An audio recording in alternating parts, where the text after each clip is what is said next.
Hey, what is going on with y'all, man? It is Black Balloon, and I'm coming back with another video, so y'all already know what's going on. Alright, y'all. Now, as you can see by the guy on the screen, this is the late Dick Gregory, and I've never had him on the channel, as in, I've never used any of his interviews, and I came across this clip I really want y'all to see. I think this will be a very interesting video, right? Now, this comes from the last video I did about Kyrie Jackson and those eerie NFL deaths. Someone in the comments said that I should look into Dick Gregory interviews because he talked about the NFL. This video is not going to be about the NFL, but it did make me go back and listen to some interviews that I've already heard before, because that one channel I think called The Real Black was really popular for putting out his interviews, right? Although a lot of Dick Gregory interviews are like disappearing off the internet, it's a little hard to find some of his, talks that he did with people who were interviewing him before he died. If y'all didn't know, Dick Gregory died back in 2017 from heart failure. And overall, I think a lot of people thought he was very controversial just by the way that he spoke, the things that he talked about. But I will admit that he definitely spoke a lot of truth. And I think this clip and this video that we're going to do is very interesting, y'all. He goes into a little bit of details about these Somali pirates back in 2009 that robbed the cargo ship. And y'all know the movie they did with Tom Hanks, Captain Phillips. It was very interesting what he had to say. So in the clip, he also goes into the Malaysian flight that just basically vanished, the MH370. And what he had to say about it, I thought was very interesting. And I'd never heard that specific clip from him. And it also made me dive into a little bit more about that story as well.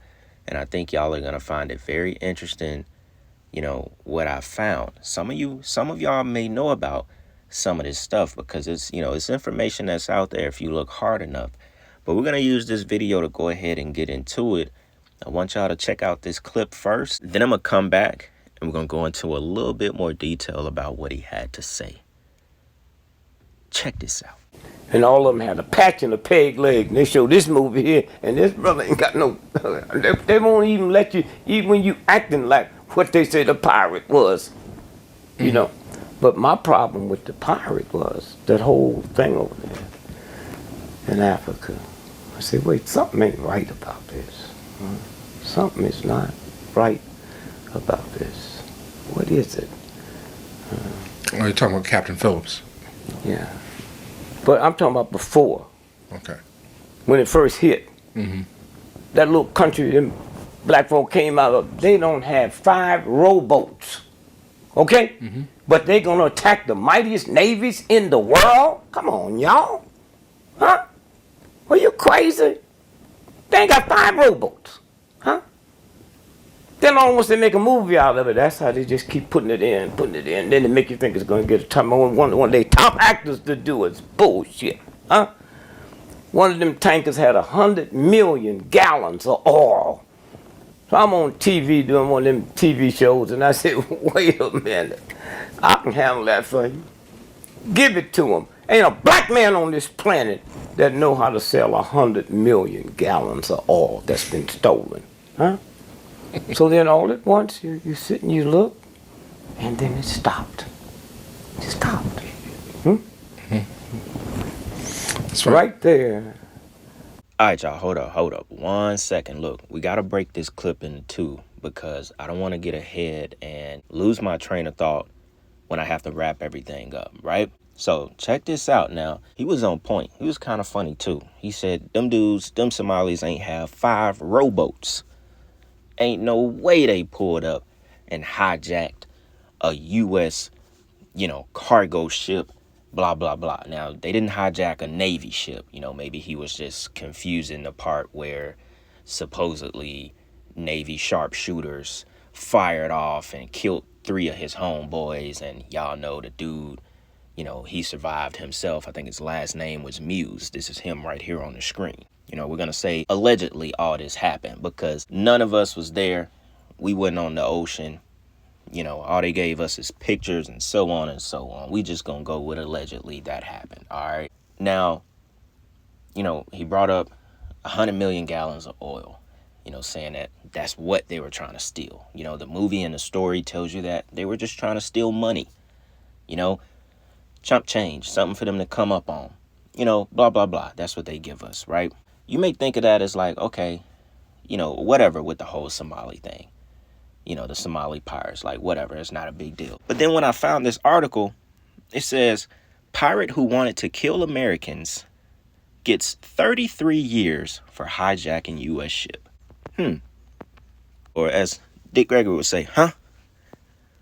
A Somali pirate who attacked a U.S. flagship off the coast of Africa in 2009 was sentenced to more than 33 years in prison Wednesday by an emotional judge who said a long sentence was necessary to deter others and punish the only survivor among a group of pirates who appeared to relish their most depraved acts. Says she ordered Muse to serve 33 years and 9 months in prison, rejecting a plea for leniency by his defense lawyers. The tense standoff that ensued after Muse and his fellow pirates held the captain of Maersk, however you pronounce that, Alabama hostage after the April 8th, 2009 attack ended with Navy sharpshooters killed 3 of Muse's men. Look at the numerology in this. Why did she give him 33 years and 9 months? Why she ain't give him 32 years and 8 months? Actually, why she ain't give him just 33 years? Or just 32 years? Why is it 33 and 9? Notice they killed 3 of his men. 33 years and 9 months. This happened in 2009. Something like this, you wouldn't think like numerology would be attached to this, but once again, y'all, this is the media. This is that satanic media that puts out anything. People will believe this stuff happened, and it happened thousands and thousands of miles away, way off in Africa, off the coast of wherever, in the ocean. No one filmed it, saw it, nothing. They made a movie with Tom Hanks. Boom. We got a story, an attack against the U.S., cargo ship. Boom. We got another emotional story to sell in the news and movies and all this good stuff. That's why he brought up Tom Hanks, their best actor to play in the movie, blah, blah, blah. So if you think about it, it sounds like a bunch of bullshit. We know what that number 33 represent. Why she give him 33 years? For something like that, you think, you get 50 years or something like that, 20 years. But instead, for the people that can see it, they put it right in your face. 33 years in prison. Think about that, y'all. Now, I won't keep this too long, but I wanted to jump in, run that down to y'all real quick so y'all can see, where I'm coming from with that whole thing. Might have just been some bullshit. Look at him smiling. They done damn put on a show. Man, but for real, we'll go ahead and jump into what I really want to get into in this video, y'all. Check this out. Where that was coming from, there's one of the most evil, vicious Navy bases in the history of the planet. They do stuff that would make Hitler look like Santa Claus. Diego Garcia. So Wait. Sorry. Diego Garcia. That's where that first Malaysian plane is. That's where it landed. It had 4 scientists on it. Huh? 20 scientists, but 4 had filed for patents. It was Malaysia, but they worked out of Austin, Texas for Texas Instrument. All right. And the ones behind that plane was Texas Instrument, the government, and Boeing, who made the plane. And everybody is stupid enough to believe that a plane almost a block long can just disappear. With the electronics we have, all the technology we have, the next generation of cars will come out, there'll be no driver. So when I was talking to this scientist about it, I said, well, that paddy wagons too. He said, yeah, why you ask that? I said, well, there's just more room to put riders. No, that's where we are.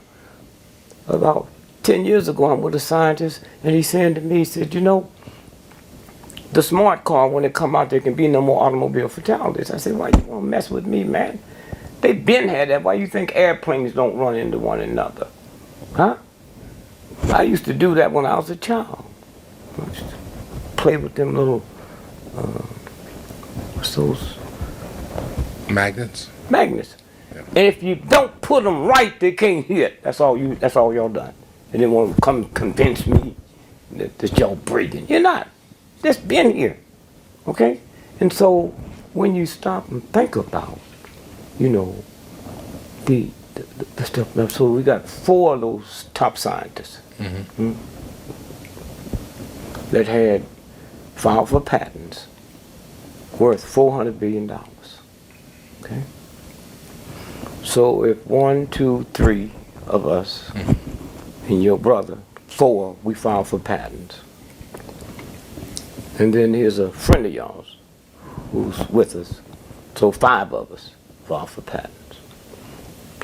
If we die before the patent is granted, then your brother, who wasn't on the plane with us, he owns them all. So those 4 scientists, and the 5th person was the Carlyle Group. They own them all now. The patent was granted 3 days after the plane was missing. Wow. Okay? And so what I'm saying is, this is the game, and if you can't follow that thread, then you don't see it. That's crazy. What were the patents for? Huh? What were the patents for? Well, the patents was, you heard people talk about they're gonna one day inject you and can control you. Well, these guys come up with something, they don't have to inject you. They just put it in this room and you come in and you smell it. That's what they were for. Okay. And that's why they killed them. All right, y'all. Now, there's 2 very important things that he talked about that we got to go over to end this video off. One is the most mysterious U.S. naval base that he mentioned, Diego Garcia. Now, I know a lot of people have never heard of this, because if you don't look into this kind of stuff that has to do with the Navy or the military, you won't know anything about it. It's really not meant for the entire public to know about it. I think the documentary on Netflix about the Malaysian flight only mentioned this for about 5 seconds. And it's the reason why they didn't talk much about it. He also mentioned the Carlyle Group, which supports the other theory of there being 4 scientists on the plane that had patents for either semiconductors or smart dust that was worth billions of dollars. So we're going to talk about the Carlyle Group toward the end of this video as well. Check this out from this article that I found about Diego Garcia. Now, the rabbit hole goes pretty deep, and there's a lot of stuff going on that we will never know, but I think we can scratch the surface a bit with what we're about to find out. So it says, in the middle of the Indian Ocean lies a secretive United States military base, Diego Garcia. It is proven to be strategically vital and a launch pad for Middle East military operations. Located on a remote island outside of the U.S., this base occupies a territory that was formerly in possession of the British Empire. Over the years, this island that now doubles as a U.S. military base has been at the center of many high-profile conspiracy theories and is notorious for being shrouded in mystery. With only military personnel and island natives allowed to step foot on the island and the level of secrecy higher than Guantanamo Bay, it's no wonder that many have come to the question what really occurs inside Diego Garcia. Now, just to give you a little background, the initial discovery of the island has been disputed, but it's been suggested that it was first discovered in the early 16th century Portuguese voyage. The first map that officially named the island Diego Garcia was published in 1599. In 1965, the British Indian Ocean Territory was created, and Diego Garcia was solidified as an entity. 7 years later, the British and U.S. government signed an agreement related to the construction of a U.S. Naval Communications Station on the island, and it's intended to expand the U.S. Defense Communications Network. The United States built a permanent base in just 2 years, and by the 1980s, the island of Diego Garcia became a full-scale Navy support facility. Now, the base is also known as a footprint of freedom. This secretive naval base is still in operation today. The base is home to thousands of American troops, sophisticated radar, space tracking, and a communications facility. It's also used for long-range bomber operations, special forces staging, and a replenishment of both nuclear-powered submarines and naval surface forces. Now, this is something to note. The island of Diego Garcia is a British Indian Ocean territory near the tip of India. Now, over the years, Diego Garcia has been at the center of a few conspiracy theories.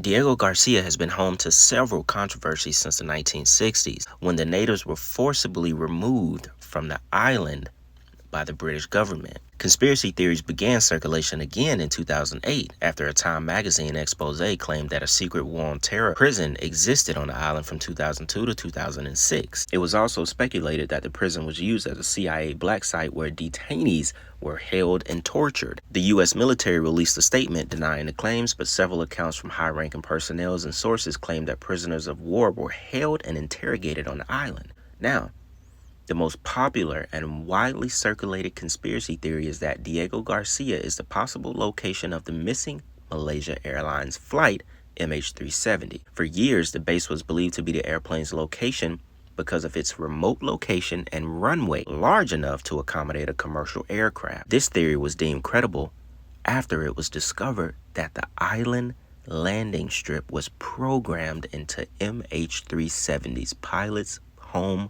flight simulator, y'all.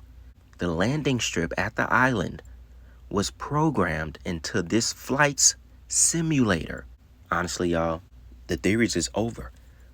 If this is such a top secretive naval airbase, why would this regular Boeing airplane that's coming from Malaysia with not a single U.S. citizen on it, which was probably done on purpose, have this island, this secretive naval base, programmed into the simulator? The landing strip was programmed into the flight simulator, y'all. Some claim that the plane was shot down by the U.S. due to hackers taking control of the Boeing 77, as they are particularly vulnerable to hacking. So they claim that because the plane literally did a U-turn, or a 90-degree turn. It almost turned all the way around and went off of radar supposedly for a couple of minutes. Which, if this island has what they has, it's impossible. I'm pretty sure Russia saw this plane on the radar. Because didn't some kind of like rogue Ukrainian or 2 Russians shoot down a Malaysian flight 2 weeks after this? I think 2 weeks after this plane went missing, Russia shot down another Malaysian air flight. So Russia probably saw where the plane was going. Ain't no way the U.S. didn't see it. Another theory is that the U.S. shot down the plane and tried to cover it up. Many believe that the event of the plane turning off its communications, flying low, and changing course wouldn't have gone unnoticed by military intelligence. No, it wouldn't have. One of the most widespread and intriguing conspiracy theories, the truth behind what actually happened to the MH370 flight, still remains a mystery. And this island, this naval base, is restricted and requires area clearance by the U.S. Navy support. Only DoD civilian personnel, unaccompanied military, and authorized contractors are permitted access to the island. Couples aren't even allowed to be concurrently assigned to Diego Garcia. Now, think about this. Think about it. Now, we're going to get into the theory on the scientists having the patents and the Carlyle Group. But there's also a chance that this never happened. There's also a chance that nobody was on that plane. Now, I'm not saying the U.S. government won't, sacrifice hundreds of people, because they will. But what is the cause of it? What's the reason? Was there something going on with Russia that we didn't know at the time? And I say that because they shot down the same model flight 2 weeks later, Russia. They shot it down. The 3 dudes that were blamed for it, they actually like got charged and sentenced for it. It was a Ukrainian guy and 2 other Russians. They launched a missile at it. But why did this happen? Was this some kind of CIA psychological psyop? You know, some crazy thing that they just like, you know, just with the Somalian thing, they just want to throw out into the public, get a bunch of distractions going that will find you, you know, that will make you chase your tail, you know, just to stir shit up, just to distract its citizens, damn near the entire world. Imagine how much money they paid the Malaysian government to actually cover this up. There's a very good possibility that no one was on the plane. This was all a psyop. There was probably nobody on it. But at the same time, we'll never know the truth to that. I'm just throwing out another theory. Because, you know, the whole thing about these scientists having certain patents that actually worked in the United States, that seems, you know, like a pretty good theory as well. Which is why I want to take the next part of this video. I want to show y'all a clip about who the Carlyle Group is. You know, some of y'all may know who they are. Been in Washington running things, a part of the military-industrial complex for a long time. And you know, I don't even want to explain it. I'll show this clip that, you know, kind of gives a background on who they are. And because I just thought it was interesting that Dick Gregory brought this up, and it made me go down a rabbit hole I've never really, you know, went down before, but it was very interesting to bring some of this stuff to the video, because everything is connected. It's like everything from the Carlyle Group to this plane going missing to Boeing. It's all defense stuff. It's all military. It's all government. It's all connected. All of it. You know, no matter what the theory is, it's all connected, or whatever the truth may be. But, you know, with that being said, y'all, we'll go ahead and jump into this clip. Then I'm going to come back and wrap this video up. Check this out.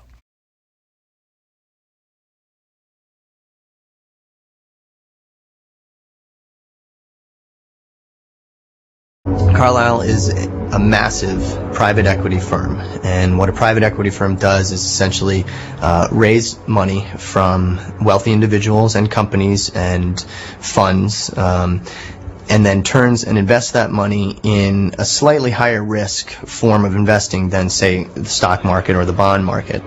What they do is they buy the stock directly from the company. They take ownership shares and often controlling shares, but they do not buy it on the public market. And they often have control of the companies they buy, which means that they do not have to, because the companies are privately owned, privately controlled, they don't have to, they're not subject to the securities exchange laws in this country. They'll purchase the company for a fraction of what it's really worth, and then turn the company around and sell it off for a huge profit. It's called the buyout practice. The list of knowledgeable institutional investors in aerospace defense is a fairly short list. And I think it would be widely acknowledged that at the top of that list is the Carlyle Group, located here in Washington, D.C., and considered by most people to be the premier investor in aerospace defense over quite a number of years. What is new about Carlyle is the size and the dimension of their success. My understanding is they are now the 11th or 12th largest defense contractor, a multi-billion-dollar annual enterprise with an almost obscenely high profit margin. So please welcome Frank Vanilli. Frank? Well, super. It's great to be here back at the conferences that are put on here. As Jerry mentioned, the Carlyle Group, we're headquartered here in Washington, D.C. It's a global private equity merchant bank, and we probably do more leveraged buyout and venture capital investing related to defense and dual-use technology than any other private equity firm in the world. The defense industry valuation will grow primarily from 2 factors. One is that either the size of the defense pie gets bigger, as it has been over several years, or the slice of the pie related to that particular part of the defense industry gets bigger.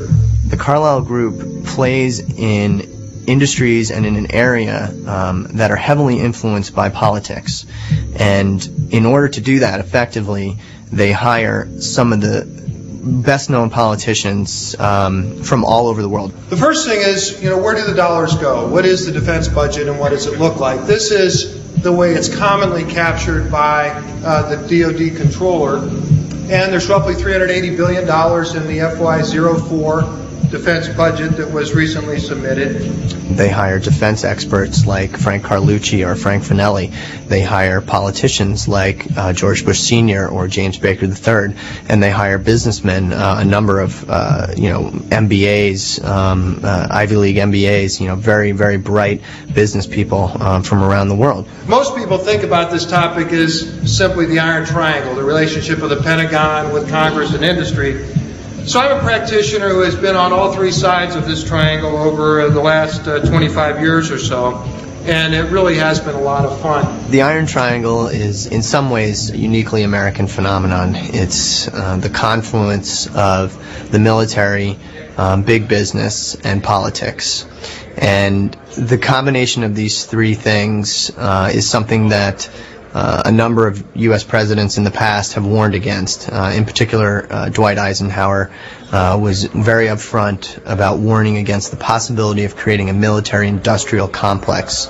By that he means a group of a business built around defense and military that becomes so large and so powerful that it's actually able to influence the politics of war. Nothing sort of personifies that euphemism of the Iron Triangle better than the Carlyle Group. They have it all in under one roof. All right, y'all. So it's rumored that the Bush family, the Saudi royals, and even Osama bin Laden's family were all a part of the inner circle. And, those are just some of the high-profile figures who have played a role in a very powerful and influential firm that has been in Washington, I'd say since the late 90s or early 2000s, ever since 9/11 and the invasion of Iraq happened. Now, y'all heard them say at the end, the Iron Triangle. The Iron Triangle is basically the government and the military, and that is what they operate within. They basically have some of the most powerful men in America and around the world. And I thought it was interesting just to throw that clip in there, because I've never really heard anyone mention the Carlyle Group when it comes to, I guess if you want to call it conspiracies or, someone talking about truth, because, a lot of the times in the videos we do about the industry and all that good stuff, we don't land on these kind of topics that involve these kind of people. But, I'm not surprised that some of the stuff that they are behind and the people that are rumored to be a part of their circles. And if we want to go with the theory that that plane held 4 scientists who, had some kind of patent that was worth billions of dollars, then the Carlyle Group may have well been that fifth entity that took the patents. Now, I didn't find anything that said those patents passed 3 days after the plane, supposedly went missing, but, I wouldn't doubt it. And I also didn't find any direct proof that it was about smart dust or nanotechnology. The most stuff I found was that it was about semiconductors.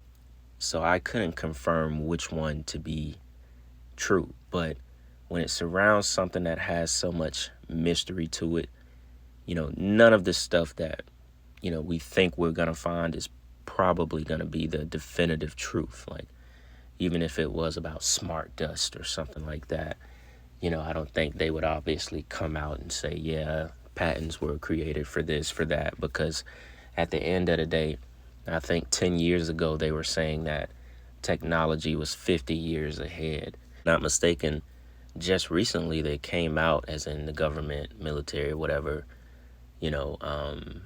that technology has now reached a point where it's 200 years ahead of where we are now. So, you know, maybe just a decade ago, and this is not accurate, I'm just saying maybe just a decade ago, we were 50 years ahead of ourselves, supposedly, of, you know, the technology that we have, that a lot of it isn't released to the public. Now they are saying they are 200 years ahead. You know, so we couldn't imagine it, y'all. Basically, there's stuff out there in this world, you know, we couldn't even think of. These people are so far ahead with secrets, technology, AI, and they're just giving us crumbs right now. And I think we'll end this video leaving that right there to be thought about. Because I don't think we can even scratch the surface with the things that are really out there. You got to think about what these kind of bases are for. You know, and other places in the world where top secret technology and research and all kind of stuff is going on, which is why I have the mind that I do, you know, especially the open mind that I have, and I don't doubt anything to be true when it comes to the world that we live in. So yeah, man, you know, I really hope y'all enjoyed that video. You know, very good topic, very different from a lot of the things we usually cover. Y'all know me, you know, I'm not afraid to touch on anything. You know, even if I got to do a little bit of extra research, you know, I love to get into stuff I never really talked about, or sometimes things that I don't even know. You know, that's what we're here to do. We're here to learn from each other, you know, spread the word, spread the truth, dig as much as we can, you know. But yeah, man, y'all let me know what y'all think about this in the comments. You know, anything relating to this topic, y'all let me know if y'all want to hear anything different in the future. I do got another video that I want to do from Dick Gregory. And it's more like industry related, but I'll be sure to, like, you know, search for other things that, you know, I guess kind of more sophisticated topics. So yeah, man, with that being said, it's Black Balloon, and I'm gonna see y'all soon. I'm out.